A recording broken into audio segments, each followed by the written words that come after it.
Ano ang gagawin mo kung kuhanin ng mundo ang lahat-lahat ng sayo? Paano mo nga ba haharapin ang kinabukasan kung ang lagi mo na lang nararanasan ay mga kabiguan? Hello po sa inyong lahat. Welcome back to our channel. And alam niyo na, kung kayo po ay keen observer, naririnig nyo na ngayon na medyo paos ang boses ng inyong Mama Mia. Nakikita nyo na medyo may ano sa kanyang mukha. Hindi kitaba. Alam ko na yan. Medyo ano tayo ngayon, medyo down tayo by the weather. Medyo masakit ang ating katawan, pero laban pa rin. Nako naman, speaking of laban pa rin, hanggang kailan ka nga ba lalaban? Kung sa tingin mo pinagkakaisahan ka ng mundo at kapalaran. Oh, grabing kwento, grabing pa-intro, and I know that you are now excited. So wag na nating patagalin pa. Eto na po ang ating tampok na kwento for today's video dito lamang sa programang Dear Mama Mia.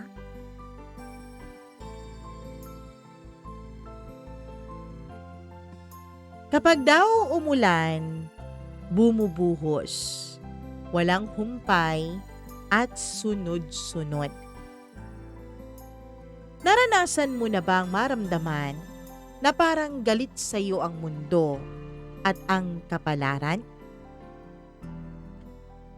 Dear Mama Mia, itago niyo na lamang ako sa pangalang Esther. At tulad ng inyong mga tagapakinig, araw-araw po ninyo akong nabibigyan ng inspirasyon para lumaban sa kabila ng hamon at hirap ng buhay.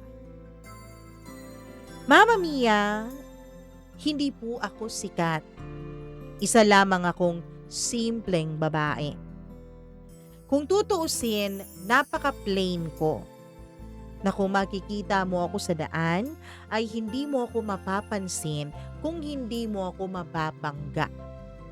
Ganun kasimple ang aking pagmumukha. Hindi ako maganda sa mata ng mundo. Isa lang akong babaeng nabuhay lang para huminga, para mabuhay. Bata pa lang ako, siguro nasa 7 o 8 taong gulang pa lang ako, nang matutunan ko kung paano sarilinin ang iyong mga pinagdadaanan at mga problema. Bata pa lang ako nang matutunan ko pong walang ibang taong pwedeng magmalasakit sa akin. Kaya kung anumang kadramahan meron ako sa buhay, kailangan ko yung itago sa aking sarili. Patay na rin kasi noon ang nanay ko. Ang nag-iisang taong dapat ay umaaruga at nagmamahal sa akin ay wala na. At hindi lamang siya, ang nanay ko namatay nung 2 taon pa lang mula nung ako'y pinanganak. Samantalang ang tatay ko naman ay pumanaw sa sakit bago pa ako matutong bumasa. Naging ulila po akong lubos sa edad na 7 taong gulang. Wala akong maalala na buo kaming pamilya. Hindi ko alam kung naranasan ko bang magkaroon ng buo at masayang pamilya, Mama Mia. Ang naaalala ko lang ay isang napakapayak at napakaliit na bahay na walang ni halos kagamitan, liban na lamang sa isang tulugan na luma na rin at inaanay na. Laging tahimik ang bahay na yon. At ang nakikita at naaalala ko lang doon ay ang aking sarili na nakatalukbong sa kumot, namimilipit sa sakit ng tiyan dahil nagutuman na naman. Lumaki po ako sa probinsya, Mama Mia. Hindi naman siguro matatawag na ulilang lubos. Kung meron namang mga kamag-anak na nakapalibot sa'yo, hindi ba? Pero paano kung ang lahat ng kamag-anak na yun ay wala namang pakialam sa'yo? Paano kung ang mga kamag-anak na yon, bibigyan o hindi ka ng pagkain sa isang araw? Para po akong aso, Mama Mia, na nag-aantay lang po ng tira-tira ng aking mga pinsan at ibang mga kamag-anak. Huli po akong nakakakain dahil hinahatiran lang po ako ng sobra o siguro nung mga tinatawag nilang papanis ng pagkain. Meron namang iba na naaawa kapag sumusweldo sila. Nagbibigay ng konting noodles o di kaya naman ay itlog o di kaya naman ay sardinas. Mama Mia, natuto din po akong magluto ng kaning bahaw o yung lumang kanin. Minsan nga, papanis na. Iinitin at lulutuin ko pa para lang mapakinabangan. Hindi mo kasi lubos maisip na merong mga kamag-anak na hindi ko naman masasabing madamot pero tsaka lang nagbibigay kapag malapit nang masira yung kanilang pagkain. Para din po, meron akong pambaon sa eskwela. Natuto akong maghugas ng plato ng ibang tao at maglinis ng kani-kanilang mga bahay. Nagtitiis ako kahit masakit na ang tiyan ko. Wala pong kuryente sa maliit na barong-barong na tinitirhan ko kung saan kami dati nakatira ng aking mga magulang. Yung tubig po ay iniigib ko pa sa poso. Kahit napakaliit ng braso at ng katawan ko, ay wala akong reklamong nag-iigib sa araw-araw. Mama Mia, hindi din po ako nakakapag-aral ng maayos. Sino ba naman kasi ang makakapag-aral ng maayos kung kumakalamang yung sikmura? Kung wala ka lang din namang maisusuot sa eskwela. Oo, binibigyan ako ng mga pinaglumaan ng mga pinsan ko. Pero yung iba doon, halos butas na. Pati mga sapatos, halos tuklap na. Kinakalyo na nga ang mga paa ko kapag naglalakad ako gamit ang mga sapatos na yon. Kung hindi naman tuklap, napakalaki kumpara sa akin. Huwag ka nang mamili pa, Esther. Buti nga may nagbibigay sa'yo eh. Buti nga itong pinsan mo naaawa sa'yo. Sabi ng isa kong tiyahin. Mama Mia, kapag gutom na gutom talaga ako, hindi ako pumapasok sa paaralan. Bagkus ay pumupunta ako ng palengke o di kaya naman ng mga kapitbahay para manghingi o maglinis at tumulong sa kanilang mga gawain kapalit ng konting pagkain at ng konting barya. Minsan, habang nakaupo ako sa gilid ng kalsada at nakakakita ako ng mga estudyanteng masayang pumapasok at hinahatid pa ng kanilang mga magulang, na itatanong ko po sa langit kung bakit ganito ang buhay ko. Kung bakit sa dinami-dami ng tao sa mundo, ako lang talagang minalas na hindi na nga nagkaroon ng kompletong pamilya, hindi pa nagkaroon ng panlamang sikmura. 12 anyos pa lang ako, marunong na po akong maglaba para sa mga kapitbahay. Marunong na po akong maglinis ng mga kalat at mga bahay nila. Marunong na rin po akong mag-alaga ng bata na hindi ko naman kaano-ano. Kapag may kumakatok sa barong-barong namin at nagtatanong kung marunong ba akong maglaba, ako agad ang sumasagot ng oo. Kahit nanginginig ang kamay ko sa lamig ng tubig, kahit humahapdi na ito sa tapang ng sabon, ay hindi po ako nagrereklamo. Bagkus ay nagpapasalamat pa ako, Mama Mia, dahil sa wakas ay kikita na ako ng barya-barya.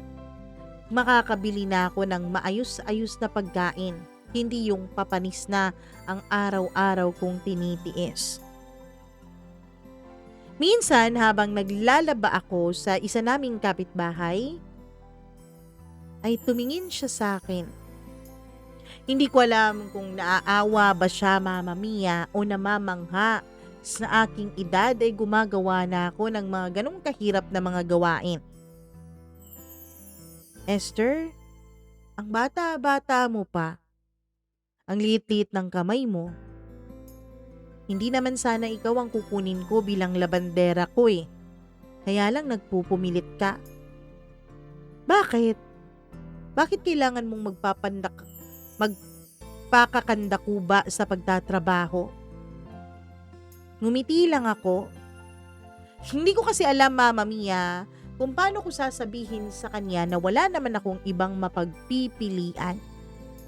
Hindi ko alam kung paano ko ipapaalam sa kanya nang hindi napapahamak ang aking mga kamag-anak na hindi naman totoo yung sinasabi nila sa mga kapitbahay namin na inaaruga at halos inaampon na nila ako. Humingiti na lang ako. Kasi alam ko kapag nagsalita ako ng hindi maganda tungkol sa mga kamag-anak ko, lihadong mas lalo akong magugutom. Sigurado ako, Mama Mia, na kapag nagkaganon, imbis na sa akin ibigay yung papanis ng mga pagkain, baka sa aso na lang sa kalye. Kaya nanahimik ako. Natuto akong itago ang aking tunay na nararamdaman. Natuto akong itago ang sakit, ang pait at ang hirap. 18 taon ako nang makilala ko ang isang taong itago natin sa pangalang Juan. Hindi mayaman si Juan, Mama Mia. Hindi rin siya gwapo katulad ng mga napapanood natin sa mga teleserye at mga pelikula. Pero kahit na ganun si Juan, ramdam kong naiintindihan niya ako. Ramdam kong pareho kami ng pinagdadaanan. Ramdam kong hindi niya huhusgahan ang buhay na meron ako. At bukod pa ron, naramdaman ko pong pareho na kaming pagod na mamuhay mag-isa. Si Juan kasi, Mama Mia, ay isa po siyang tambay na nanghihingi lang ng mga barya-barya. Kinukutya nga siya ng ibang mga tao eh. Wala raw siyang direksyon sa kanyang buhay. Aking totoo, alam ko naman po ang storya niya. Hindi katulad ko, may mga magulang pa si Juan, kaya lang itinakwil siya ng mga ito nung nagsipag-asawa ang mga ito ng iba. In short, naiwan siya, Mama Mia. Kaya naman, naiintindihan ko siya. Pareho kaming may mga sugat na hindi gumagaling kahit lumipas pa ang napakaraming taon. Pareho kaming walang inuuwi ang magulang kahit magkaiba naman ng aming mga sitwasyon. Mula nung nagkakilala kami at naging magkaibigan ay naging sandalan na po namin ng isa't isa. Oo, Mama Mia, naging sandalan ko si Juan at ganun din naman siya sa akin. Hindi nagtagal, ang pagkakaibigan na yon ay nauwi sa pagliligawan. Wala pang 2 linggo mula nung nagpahayag sa akin ng damdamin si Juan at sinagot ko agad siya. Sa wakas kasi, Mama Mia, meron na pong isang taong nakakaintindi sa akin. Sa wakas, meron na akong matatawag na pamilya. Meron na akong matatawag na mauuwian. Hindi gaya ng aking nakagisnan. Mama Mia, wala pang 6 na buwan mula nung naging kami ni Juan nung magdesisyon kaming magsama na sa iisang bubong. Mahirap po ang buhay. Pero naiisip namin noon na siguro kapag katuwang namin ng isa't isa, hindi na siguro ganong kahirap pa. Siguro kapag kasama namin ng isa't isa, mas mapapanatag kami at meron kaming makakasama at katuwang sa lahat ng hirap at mga pagsubok. Nagsama kami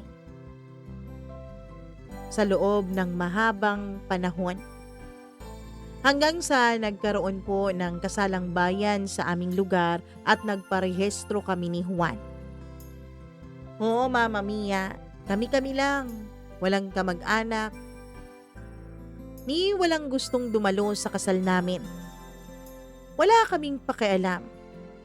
Kahit wala kaming handa, kahit walang singsing, kahit walang bisita. Ang pinangako lang namin sa isa't isa noon, sa ngayon ay legal na kaming nagsasama. Kahit mahirap, hinding-hindi namin pababayaan ang aming pamilya. 2 buwan lang matapos ang pagpapakasal namin sa kasalang bayan ay nadiskubre naming nagdadalang tao pala ako. Tuwang-tuwa kami ni Juan, Mama Mia. Nang malaman ko pong buntis ako, sa totoo lang, umiyak ako. Hindi dahil sa takot ako, kundi dahil pakiramdam ko lalong nadagdagan ang inspirasyon at dahilan ko para mabuhay. Dati-rati kasi, Mama Mia, wala talaga akong maituturing na pamilya kong sarili. Ngayon, nakasal na kami ni Juan, tapos may paparating pang sanggol na nasa aking sinapupunan, ay masasabi kong buo na rin talaga ang pagkatao ko. Ang anak ko ang magiging ilaw ng buhay namin ni Juan na parehong dumaan sa matinding kadiliman. Siya ang magiging dahilan kung bakit kami babangon kahit pagod na kami sa buhay. Mama Mia, hindi din naman tumigil ang kahirapan. Hindi dahil may anak na ako, hindi na ako nahihirapan sa araw-araw. Ganun pa rin naman, halos dumoble nga kasi meron ng batang aasa sa akin. Sa totoo lang, mahirap. Minsan nauubusan pa rin kami ng bigas. Minsan nagdidildil lang kami ng asin bilang pang-ulam. O di kaya naman, naglalagay kami ng mantika at toyo sa aming kanin. Para lang magkaroon ng lasa. Para lang masabi naming may ulam kami sa mesa. Mama Mia, sa totoo lang, hindi po madaling mag-anak. Oo, masaya. Hindi ko po yan ipagkakaila. Pero masakit din pala. Lalo na kapag may pagkakataon na nakikita mong umiiyak ang anak mo dahil kumakalam na ang kanyang itsura. Kumakalam na ang kanyang sikmura. At hindi mo na maitsura ang kanyang muka, lalo pat nakakakita siya ng mga pagkain at nakakaamoy ng ulam ng kapitbahay. Napakasakit nun sa damdamin ng isang ina. Hanggang sa may kumatok na kapitbahay. Uy Esther, pwede ka bang maglaba ngayon? Kailangan na kailangan ko kasi. Huwag kang mag-alala, magbabayad ako kaagad. Tumingin ako sa anak kong mahimbing na natutulog nung mga panahon na yun. Pinainom ko lang siya ng tubig na may asukal kasi wala talaga kaming bigas noon, Mama Mia. Inisip ko na biyaya ang pagkatok ng kapitbahay namin na yon. Dahil siyang magiging dahilan para pagising ng anak ko, meron na akong maipapakain sa kanya. Sandali lang naman yun, Esther. Konti lang naman eh. Gagamitin ko lang talaga. Nakalimutan ko kasing maglaba.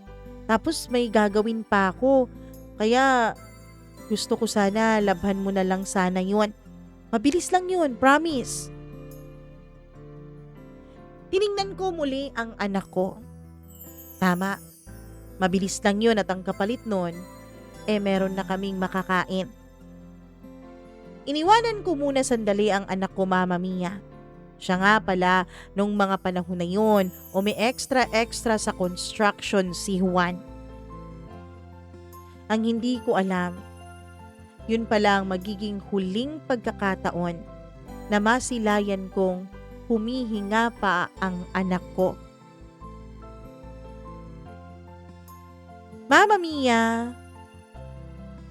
tahimik ang araw na yon para sa buhay ko. Tahimik ang bahay. Yung klase ng katahimikan na parang humihinga lang ang hangin. Mahimbing na natutulog ang anak ko. Pawis ang kanyang noo, bahagyang nakabukas ang kanyang bibig. Hinaplos ko ang pisngi niya ng dahan-dahan. Mainit at halata mong buhay na buhay. Babalik agad ang mama, anak ha. Bulong ko. Hindi ko alam kung narinig niya. Hindi ko alam kung may pakialam ang tadhana sa mga bulong ng mahihirap na nanay na katulad ko. Mula sa labas ay narinig ko ulit ang boses ng kapitbahay namin. Esther, kailangan ko talaga. May bisita din kasi ako mamaya. Tumingin ako sa orasan. Konti lang naman daw. Kaya inisip ko, 1 oras lang, matatapos ko na yun. At kilala ko ang anak ko. Kapag natutulog siya, mahigit 3 oras talaga ang tulugan niya araw-araw. Naisip kong wala pa namang 1 oras mula nung natutulog ang anak ko. Kaya sigurado ako makakabalik pa ako bago pa man siya magising. 1 oras lang, sabi ko sa sarili ko. 1 oras para may pambili ng gatas. 1 oras para mamaya gatas na ang iinumin ng anak ko at hindi na tubig na may asukal. Iniwanan ko ang pinto na bahagyang bukas. Pinatay ko ang kalan. Sinilip ko ulit ang anak ko. Ewan ko pero sa araw na yun, may parte sa sarili ko na tila nagsasabing ayokong umalis. May parte sa utak ko na nagsasabing samahan ko na lang ang anak ko. Kaya lang Mama Mia, mas importante po sa isang ina na masigurado niyang nakakain ang kaniyang anak. Kaya lumabas ako. Pinuntahan ko yung kapitbahay namin. Malamig ang tubig sa batya. Mas malamig pa kaysa sa kakaibang kabang lumukob sa dibdib ko. Habang kinukusot ko ang damit ay paulit-ulit kong iniisip. Bilisan mo na, Esther. Sanay naman yung natutulog. Bilisan mo, baka magising ang anak mo. Mama Mia, may kakaiba po akong naramdaman noon. Pakiwari ko ay hindi ligtas ang anak ko. Tila may humihila sa loob ko na kailangan kong umuwi ng bahay. May mga sandaling napapatigil ako sa pagkuskus. May sandaling napapatingin ako sa malayo na para bang may tumatawag sa akin pero wala namang boses. O Esther, tapos na ba yan? Tanong nung kapitbahay kong nagpapalaba. Oo, sandali na lang to, sagot ko. Hindi ko alam na hindi pala dapat ako nagtagal doon. Pagbalik ko sa bahay ay napansin ko agad na tahimik pa rin ang kapaligiran. Pero hindi ako mapalagay. Kinakabahan ako.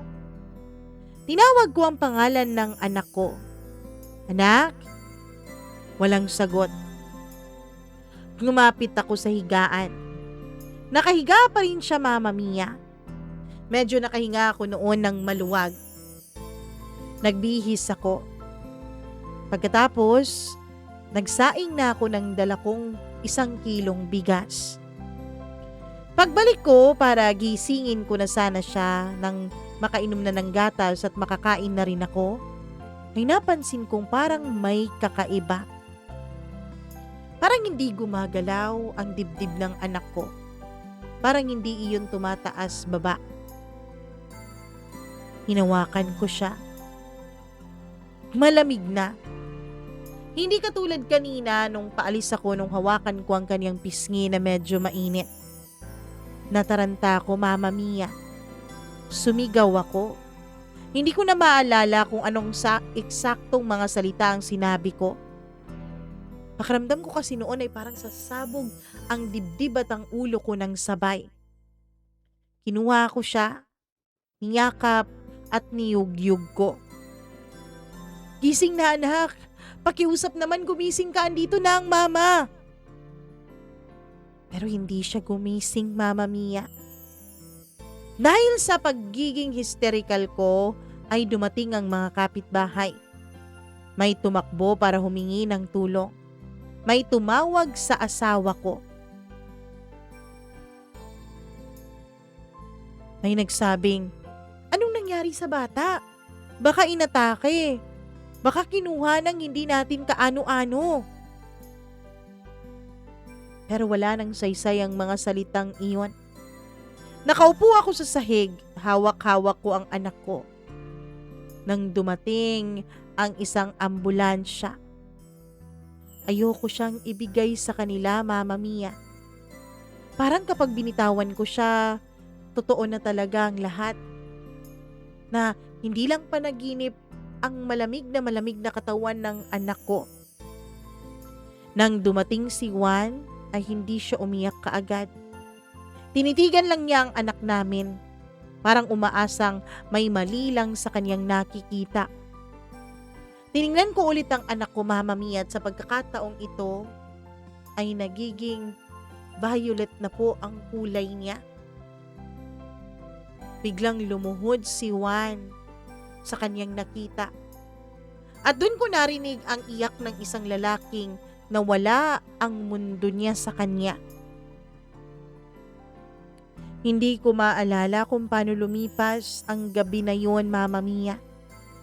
Hindi ko maalala kung paano ko nakayanan na hindi kumain o uminom ng tubig. Ang naalala ko lang ay ang mga tanong na paulit-ulit sa aking isipan. Bakit ka kasi umalis, Esther? Bakit mo iniwanang mag-isa ang anak mo? Paulit-ulit ang tanong na yon, pero wala akong nakukuhang kahit na konting sagot. May mga taong nagsabi sa akin na hindi ko naman daw kasalanan. Wala naman daw may gusto na mangyari iyon sa anak ko. Naging mabuti lang din naman daw akong ina na naghanap buhay para sa anak ko. Pero may mga naririnig din akong nanghuhusga. Dapat daw sa edad ng anak ko ay hindi pa naiiwang mag-isa sa bahay. Mama Mia, at yung mga salitang yun ay tila mas lalong pumapasok sa aking puso't isip kaysa dun sa mga nagsasabing hindi ko kasalanan ang nangyari. Alam ko kasi ang masakit na katotohanan. Ako ang umalis. Ako ang nag-iwan sa anak kong nag-iisang natutulog. Ako ang ina na dapat laging nasa tabi ng anak para protektahan siya. At mula noon, wala nang araw na hindi ko dinala sa puso ko ang nangyari sa anak ko. Walang araw na hindi ko sinisisi ang sarili ko. Sa burol ng anak ko, nakaupo lang ako sa isang sulok. Hindi po ako nagngangawa sa pag-iyak. Wala na kasi akong lakas para sumigaw. Ang mga tao ay may kanya-kanyang sinasabi. Sayang, ang bata-bata pa. Baka may maganda pa yung kinabukasan pero kinuha agad ng maaga. Nako, bakit naman kasi nag-anak? Alam namang ang hirap ng buhay. Kung ano-ano pang naririnig ko, Mama Mia. Ayokong marinig ang salitang kanilang sinasabi. Hanggang sa merong isa na hindi ko alam kung may saltik ba sa utak pero bigla niyang sinabi sa aming dalawa ni Juan. Ayos lang yan, mga bata pa naman kayo. Makakabuo pa kayo sa susunod. Unang beses po akong naggalit sa salitang susunod. Ayokong isipin na para bang isang gamit lang ang anak ko na pwedeng mapalitan kapag magkakaroon na siya ng nakababatang kapatid. Tiningnan ko ang maliit na kabaong. Hindi dapat ganito kaliit ang mundo ng anak ko. Hindi dapat sa ganitong paraan matatapos ang kwento niya. May mga sandaling inaabot ko ang kabaong. Hinahaplos ko ang kahoy. na para bang umaasa akong maramdaman ko pa ulit yung init ng balat ng anak ko. Pero wala na eh. Malamig na talaga ang kanyang balat tulad ng aking konsensya. Mama Mia, matapos mailibing ang anak ko, doon na nagsimula ang mga bulong-bulong sa tenga ko. Nung una ay mahina pa naman sila.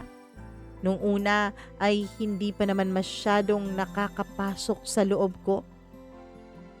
Pero unti-unti, may mga bulong na tila tumutusok na sa dibdib ko. May naririnig akong nagsabing, kung hindi mo sana iniwanan, kung sana binantayan o sinama mo man lang, kung sana nagantay ka na lang sa asawa mo para makauwi siya. Gusto kong sumigaw. Gusto kong ipagtanggol ang sarili ko sa mga boses na naririnig ko. Pero sino bang nakakaintindi sa akin? Hindi ko nga alam kung naririnig ng iba yung mga boses na naririnig ko sa aking isipan. Doon ko napagtanto, Mama Mia, na sa mundong ito, ang isang ina ay laging hinuhusgahan. Konting pagkakamali, konting sakit ng anak niya, siya agad ang may kasalanan at siya agad ang nasisisi. Kahit na nahihirapan din siya, kahit na wala namang ibang tumutulong sa kanya, kahit na ginagawa naman niya ang lahat para sa kanyang anak, nahuhusgahan at nakukutya pa rin siya. Mama Mia, kasabay ng paglibing ko sa anak ko, ay parang namatay na rin ang damdamin ng asawa ko sa akin. Parang nawala na rin siya sa akin, Mama Mia. Nagbago po si Juan. Hindi siya nagsalita ng ilang araw. Hindi rin naman siya umiyak sa harapan ko. Pero sa gabi, hindi niya maitatago sa akin ang kanyang tahimik na paghikbi. Naririnig ko po yun. Kahit gaano pa man niya kagustong itago iyon sa akin. Minsan nagising ako na nakaupo siya sa sahig. Hawak-hawak niya ang maliit na tsinelas ng anak namin. Kung hindi lang sana, bulong niya. Hindi niya itinuloy ang kanyang sinabi. Pero kahit hindi niya ituloy, alam ko kung anong ibig niyang sabihin. Hindi na niya kailangan pang sabihin ang lahat ng harap-harapan. Alam kong tulad ko, sinisisi din niya ako sa nangyari sa anak namin.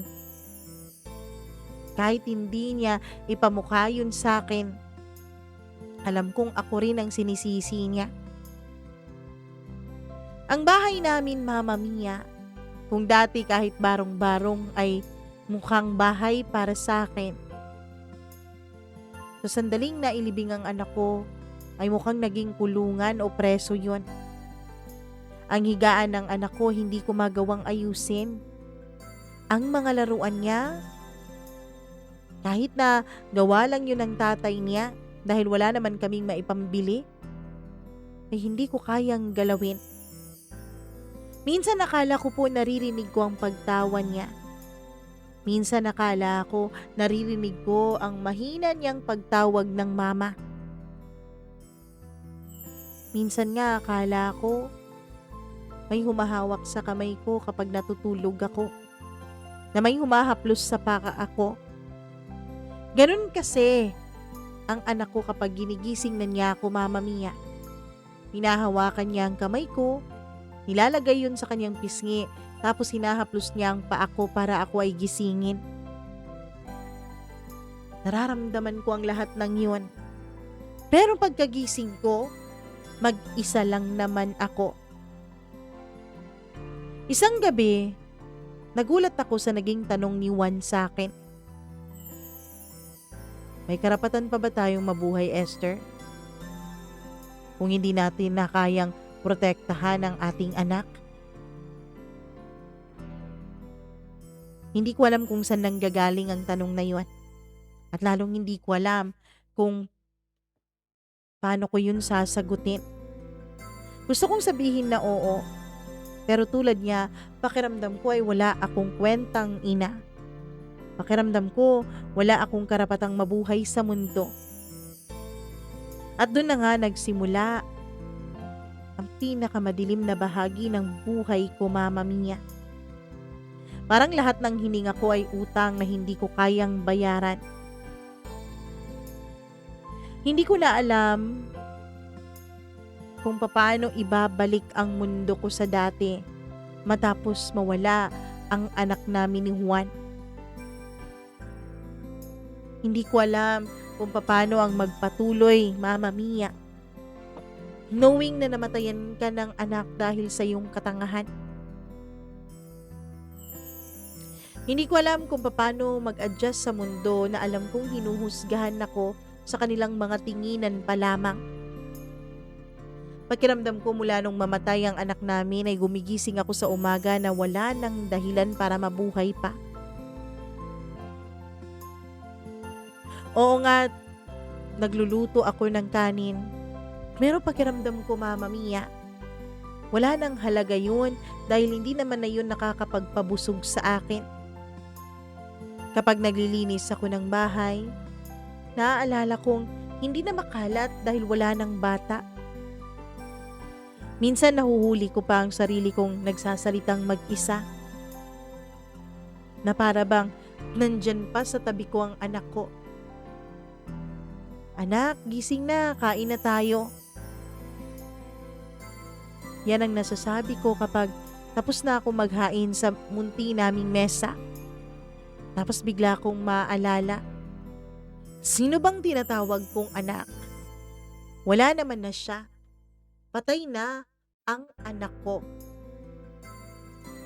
Mama Mia, bumalik ako sa pagtatrabaho, paglalabada at paglilinis ng mga bahay ng kapitbahay ko. Hindi dahil gusto ko, kundi wala akong mapagpipilian. Dahil kapag nasa bahay ako, alam kong ikamamatay ko ang mga alaalang bumabalik sa utak at puso ko.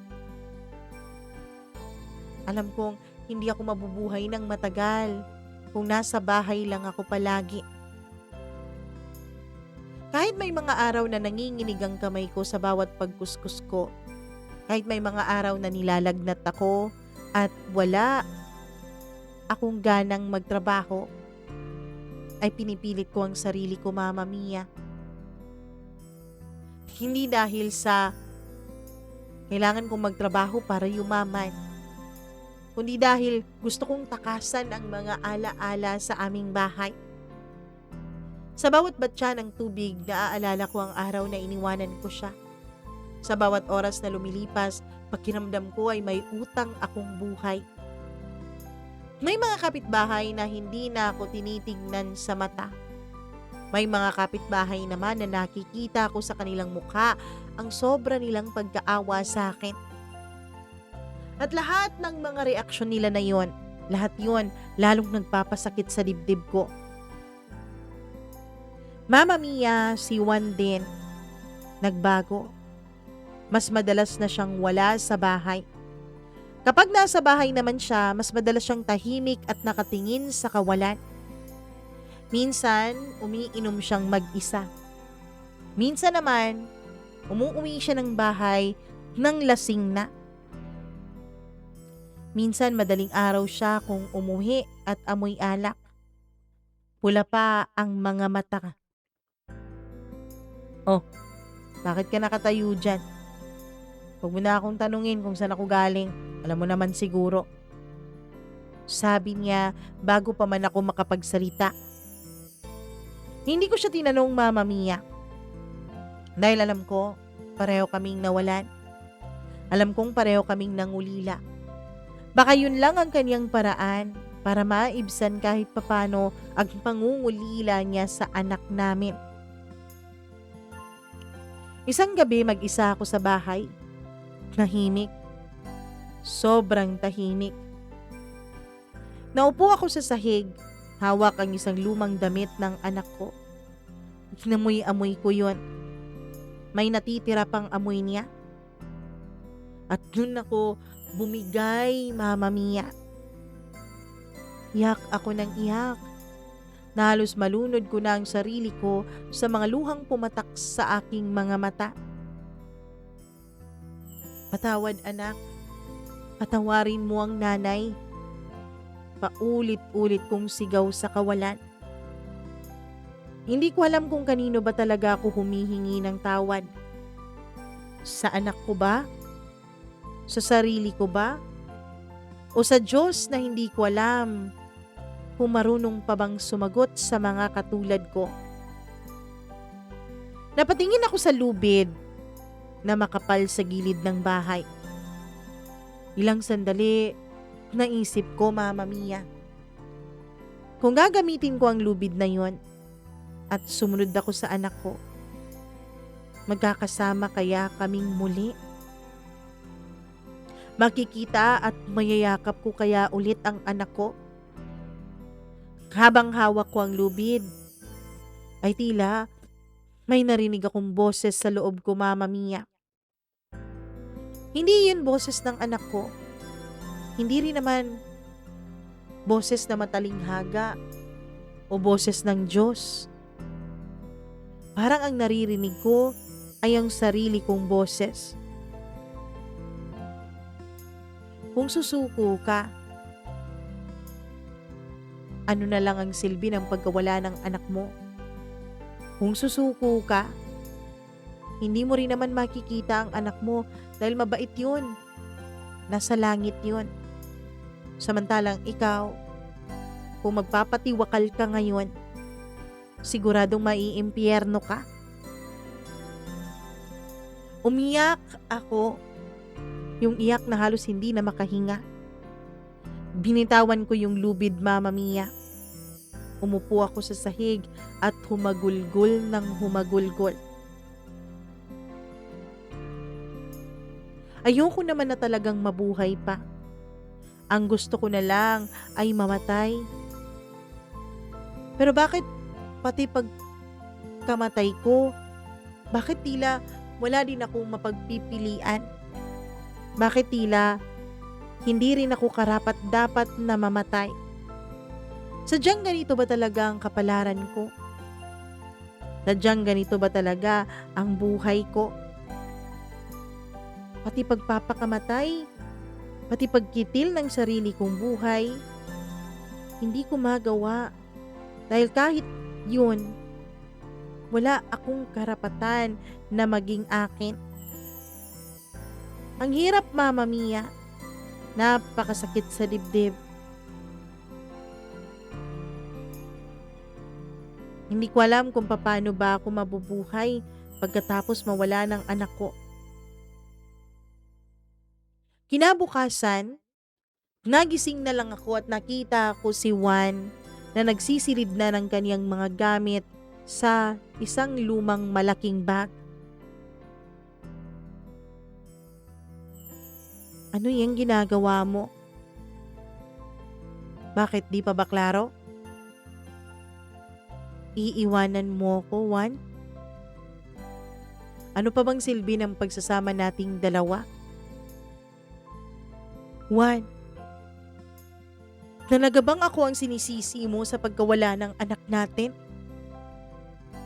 Hindi lang ikaw, kundi pati rin sarili ko.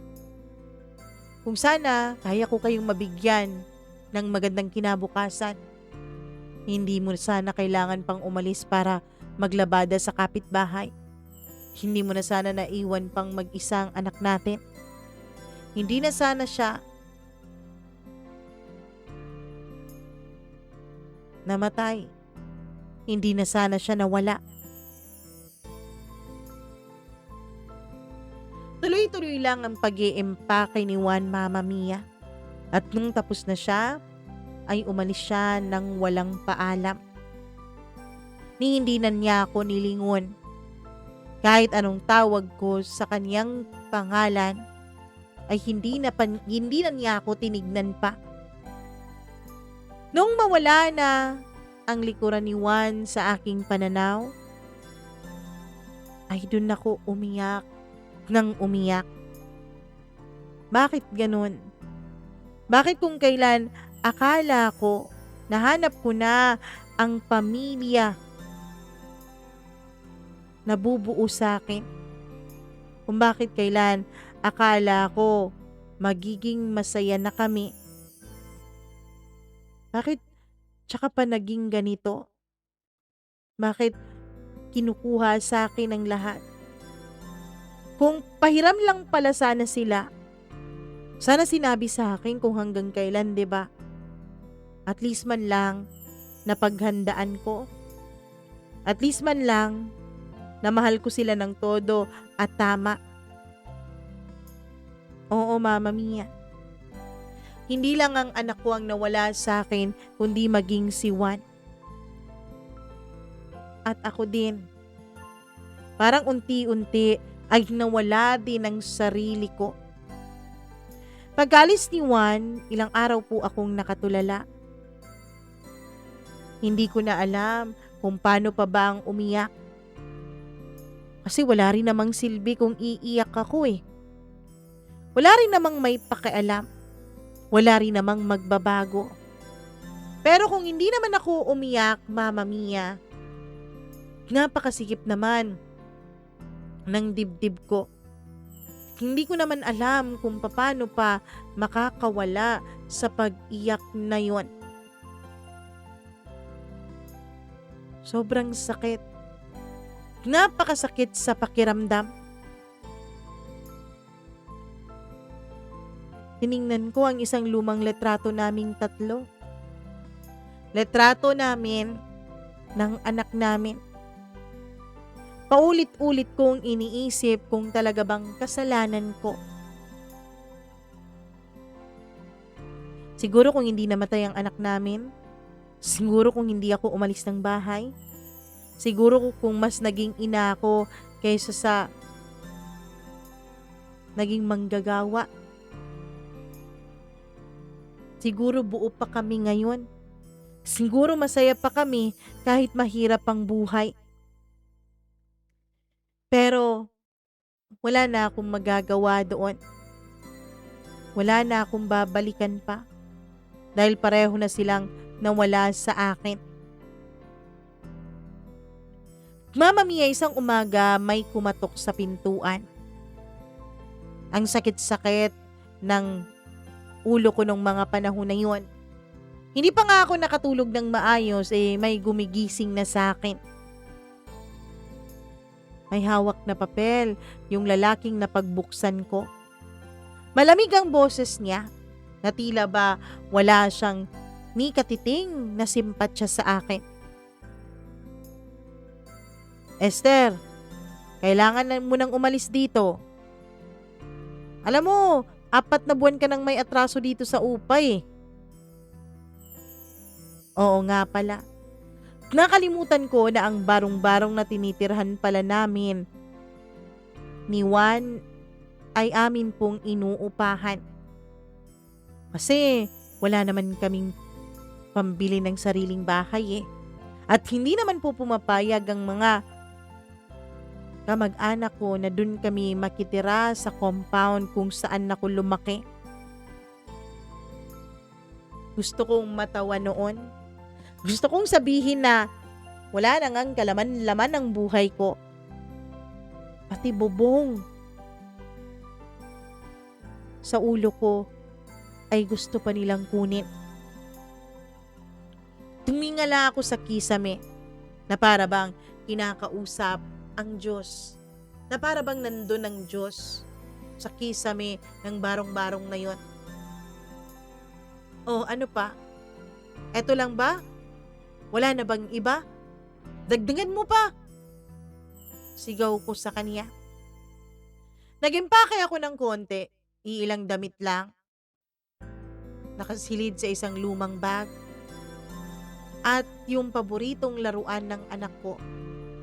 Yun lang ang natira sa pagiging ina ko, Mama Mia. Yun lang ang natira sa pagiging pamilya naming tatlo. Lumapit ako sa mga malalapit kong kaibigan.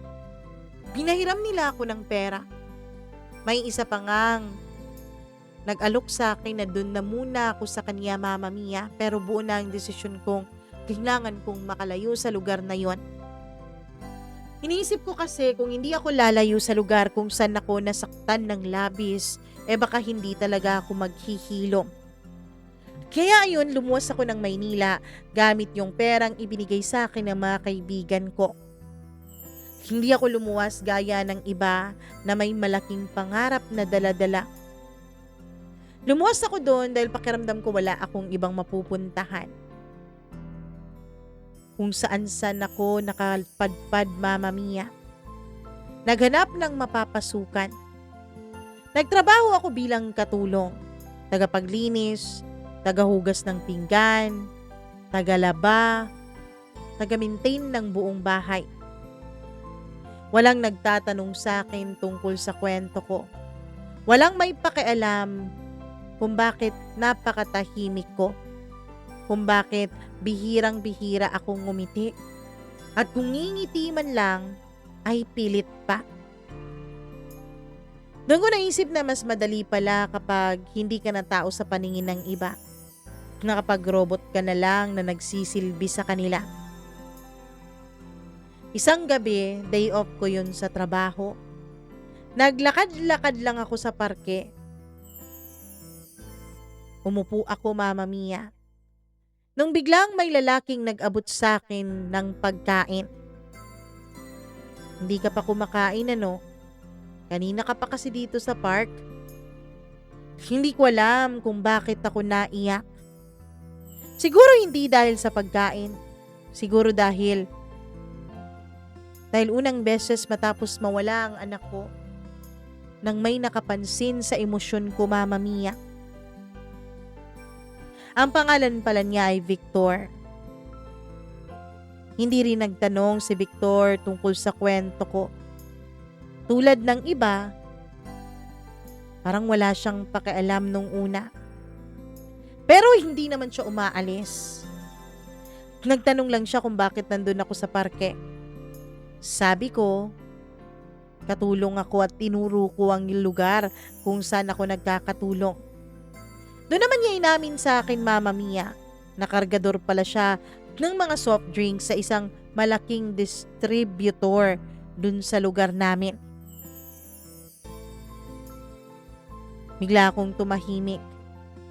At kapag tahimik ako ay tumatahimik din si Victor, na para bang binibigyan niya ako ng tsansang mag-isip. Mama Mia, malapit lang pala ang pinagtatrabahuan ni Victor sa pinagtatrabahuan ko. At mula noon ay lagi na kaming nagkikita. Tinitignan niya ako kapag lumalabas ako ng bahay. Kapag may binibili ako sa tindahan ay sinasamahan niya ako kahit hindi naman kailangan. Laging nandyan si Victor. Hindi man niya sinasabi sa akin, pero naramdaman at nakita kong hindi niya ako iniiwan. Kahit wala pa siyang alam tungkol sa aking nakaraan. Kahit wala pa akong nasabi tungkol sa aking mga pinagdaanan.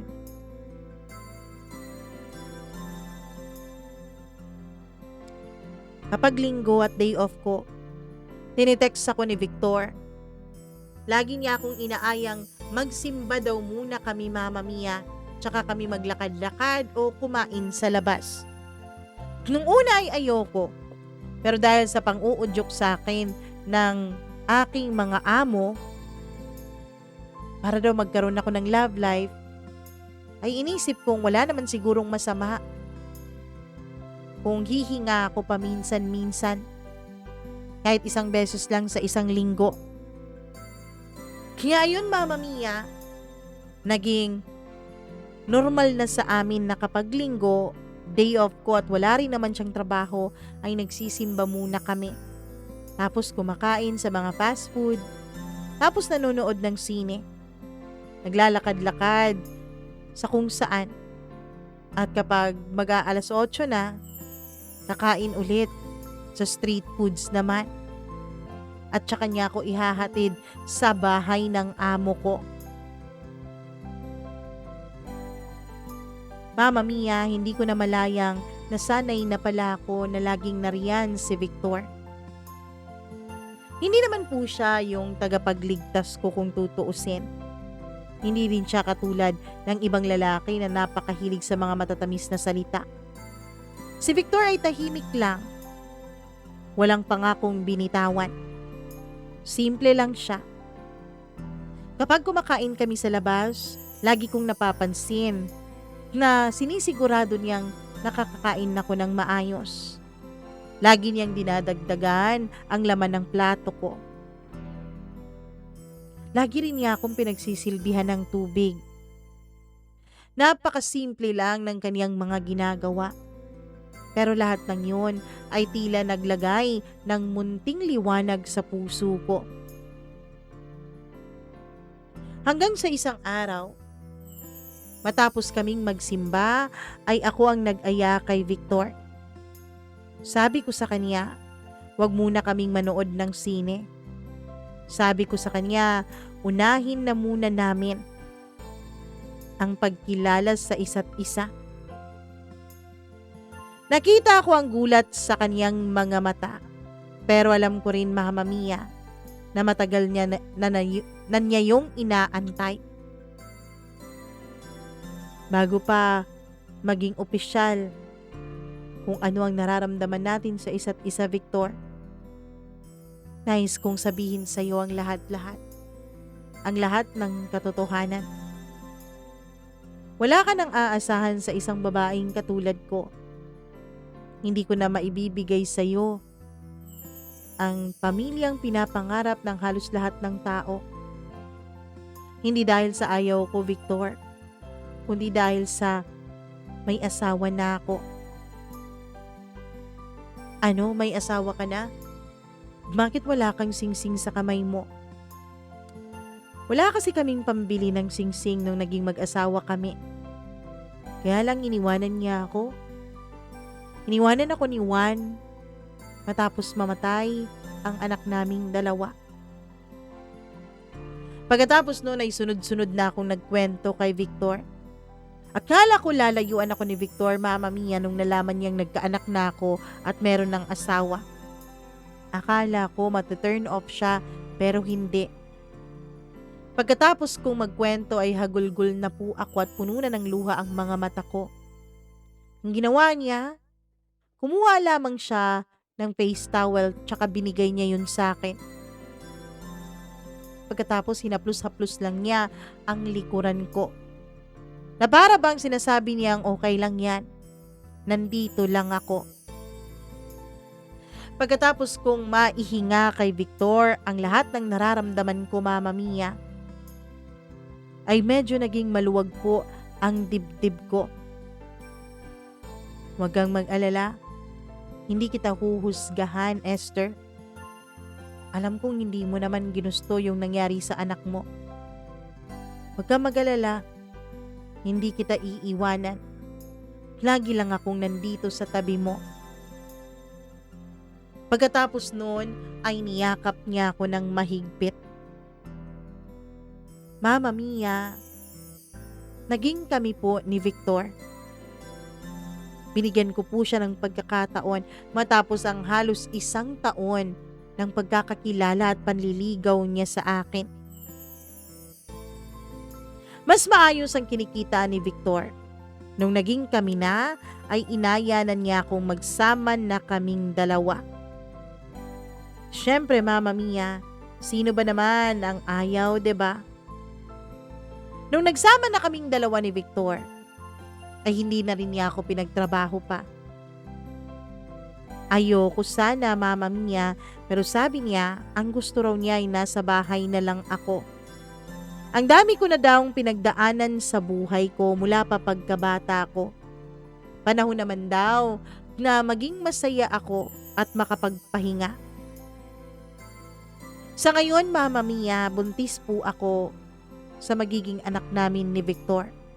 Eto pa po yung una. Hindi ko po alam kung tama po ba ang ginawa ko na naging magkarelasyon kaming dalawa kahit na may asawa ako. Mama Mia, Narinig na po kita na lagi mong sinasabi na ayusin muna ang pagsasama bago ayusin muna ang dating relasyon bago makipagsama sa iba.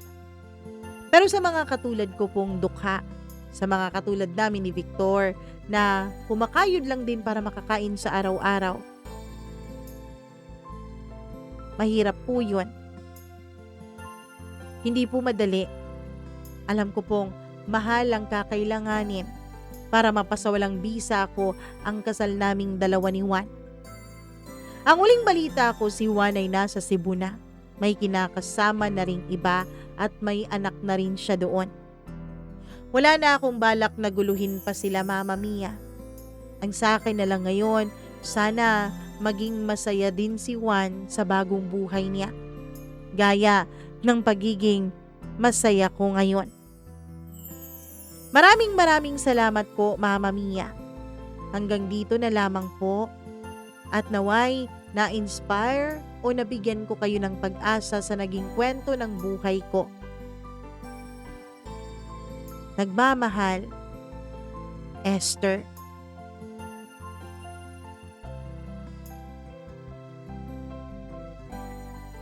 Oo, alam na ni Esther. Alam ni Esther kung ano ang stand ko tungkol dyan sa, 'di ba? Tama naman, hindi naman lahat may means para makipag-anal. Hindi kita huhusgahan, Esther, dahil base sa iyong mga naikwento dito, sadyang napakahirap naman talaga ng buhay na iyong pinagdaanan. Ang dasal lang namin dito sa programa na naway maging totoo kang masaya at totoo nang maghilom yung puso mo.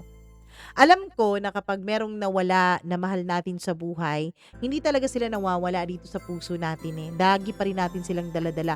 Lalo na siguro kung ikaw ay isang ina. 'Di ba? Iba naman talaga ang pagmamahal ng isang ina sa kaniyang anak. Walang katulad 'yun. So, hindi ko man 'yun maintindihan, pero naiintindihan ko naman na nasaktan ka talaga ng husto. Kaya hindi ka namin huhusgahan dito, sino ba naman kami, 'di ba?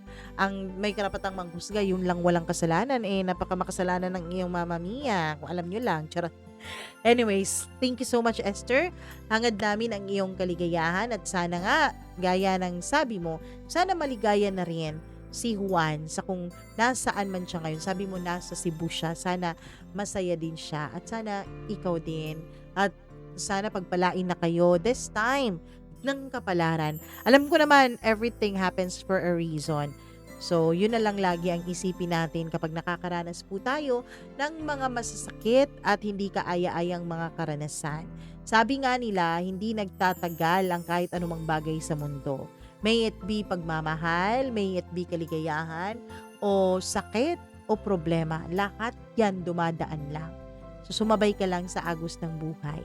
Maraming salamat, Esther. At sa inyong lahat na nakikinig ngayon, please paki-like at share ng video at ng kwentong ito. Sana may video, sana hindi nawala. Hindi ko kasi makikita unless tapos na ako mag-record. Wala rin kasing nandito, mag-isa lang ako. So, medyo tricky. So, kung meron kayong video na nakikita, ibig sabihin, walang problema yung battering na dampot ko. Yun lang yun.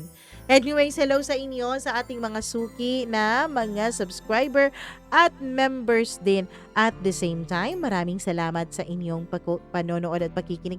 Pasensya na hindi masyadong feel ang emotion ngayon sa pagkukwento kasi naman tong ilong ko, tong nauubo ako eh. So sorry po. Sana nagustuhan nyo pa rin ang paglalahad ko ng kwento kahit hindi masyadong emotional. Anyways, hello ako sa ating mga members. Maraming salamat. Kay Colleen Bueno, Gimaras Girl, thank you very much. Benson Boyser, Smack Dax, Dayan Martinez, Maria Elena Abe, Maureen Tugab, Gail Easy, Mila Raduban at Ricky. Thank you very much sa iyong pagpapa-member o sa inyong pagpapa-member. I love you all so much. Sa atin pong mga subscribers na kahit hindi member, nakapag-subscribe naman ako. Ayos na ayos pa rin yan. Hindi nyo pa rin ako iniiwan. Lalo na kung hindi ka nagsiskip ng ads, lalo sa panahon ngayon na napakahirap kumita sa ads. Oo. Kasi ang hina. Hi kay Ruby Ramos from Yunlong. Maraming thank you, Alcura Ukit. Bemeline Lumapag, Marvy Montesilio, Christina Season, Sally Buma, Mihar Noke. Maraming thank you. Ayon, sabi niya, tama ang ginawa mo, sender. Kasi kung hindi ka lumayo, magiging magulo din ang kahihinatnan ninyo.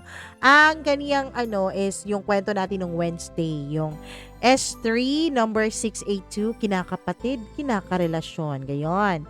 Hay ako kay Lina Abinales na heart yung kaniyang sinend. Sally Buma na maraming salamat. Anna Jane, wag mong itago sa anak mo na tatay niya si Will na may kapatid siya sa labas sa ibang pamilya. At apelyido ni Will, baka paglaruan ng tadhana yung mga anak ninyo at magkatagpo in the future, magkarelasyon naman sila. Oo, no? Baka may mga ganong mangyayari. At kapag merong ganon, baka meron tayong panibagong kwento dyan. Pero ang tagal pa nun, baka uugod-ugod na ako. Anyways, thank you very much sa inyong walang sawang pagsuporta at pagmamahal. I love you all so much. Hanggang sa susunod po nating kwento. Mwah! Bye-bye! Ingat!